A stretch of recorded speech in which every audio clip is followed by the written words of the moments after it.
नमस्कार। Surface area और volume के 8th वीडियो में हम आगे बढ़ रहे हैं और मैंने यहाँ पर दो टॉपिक लिए हैं। एक आप देख रहे हैं ऑब्जेक्ट है हमारा स्फेयर के रूप में, स्फेयर जिसे कि हम हिंदी में गोला कहते हैं, और दूसरा हमारा है सिलेंडर जिसे कि हम बेलन कहते हैं। स्फेयर गोला जो कि आप देखते हैं क्रिकेट की बॉल जैसे आप समझते होंगे, क्रिकेट की बॉल गेंद, वो आपका स्फेयर का गोले का बहुत अच्छा उदाहरण है। ठीक है। अब ये जो सिलेंडर है, बेलन है, आप गैस का सिलेंडर देखते हैं, अगर उसको ऊपर के उसको टॉप में जो पकड़ने वाला ये छोड़ दें तो आप सिलेंडर देख रहे हैं। ये आपका बेलन अमूमन क्या होता है, नीचे का पार्ट सर्कुलर पार्ट और ऊपर का टॉप सर्कुलर पार्ट, और यहां पर वर्टिकल होता है। अब इसमें सरफेस एरिया जो है, सरफेस एरिया जिसे कि सतह का क्षेत्रफल कहते हैं, सरफेस एरिया ऑफ स्फेयर, ये इसका जो सरफेस एरिया होता है वो होता है 4 pi r square. 4 pi r square, और पाई की वैल्यू आप जानते हैं, या तो आप रखेंगे 22/7 और रख सकते हैं 3.14। ये आपको समझना चाहिए, ये आपके नॉलेज में होना चाहिए।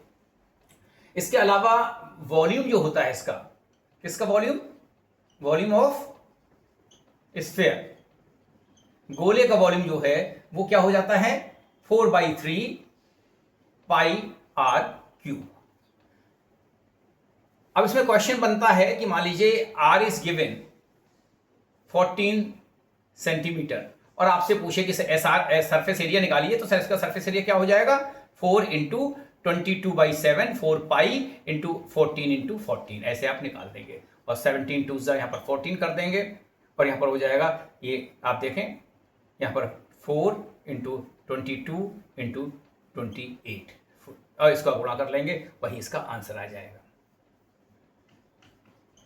वॉल्यूम निकालना अगर होगा तो क्या कर देंगे 4/3 इंटू आर क्यूब में 14 इंटू 14 इंटू 14, और इसको जब सिंप्लीफाई कर देंगे तो ये इसका आपका यहाँ पर क्या आएगा, अगर सेंटीमीटर है तो यहाँ पर सेंटीमीटर स्क्वायर आएगा और ये सेंटीमीटर क्यूब आएगा। ये आपको समझने की बात है, इसमें कोई कंफ्यूजन नहीं होना चाहिए। अब आप देखें कि यहाँ पर ये बेलन है, तो बेलन में क्या है, ये हमने आर यहाँ पर बताना चाहिए था मुझे, ये आर है और ये इसका क्या है एच है, हाइट ऑफ द सिलेंडर। तो हाइट ऑफ द सिलेंडर ये जो है इसका, और आर जो है जो सर्कुलर इसका बेस है या टॉप बेस है, उसकी जो रेडियस है वो आर है। तो इसका कर्व्ड सरफेस एरिया होता है इसमें, चूंकि हमने बताया था आपको कि इसके एरिया को और इसके टॉप को बेस के एरिया छोड़ दें अगर, तो जो राउंडेस्ट फॉर्म का जो सरफेस एरिया होता है वो बोलते हैं कर्व्ड सरफेस एरिया, और कर्व्ड सरफेस एरिया का वैल्यू होती है, फॉर्मूला होता है 2 पाई आर एच। ठीक है। और टोटल सरफेस एरिया यहाँ पर टोटल सरफेस एरिया की वैल्यू क्या हो जाएगी 2 पाई आर, और यहां पर ये जो एच की जगह क्या करेंगे एच प्लस आर कर देंगे, तो ये हो जाएगा, आप चाहे से लिख सकते हैं 2 पाई आर एच और 2 पाई आर स्क्वायर। यही देखिए इस 2 पाई आर एच में क्या करेंगे, इस पाई आर स्क्वायर और ये पाई आर स्क्वायर जोड़ देंगे तो 2 पाई आर स्क्वायर बन जाएगा, ये इसका टोटल सरफेस एरिया हो जाएगा, और इसका वॉल्यूम जो होता है वो हो जाता है पाई आर स्क्वायर एच। ये इसका वॉल्यूम का फॉर्मूला होता है, ये आपको समझने की बात है।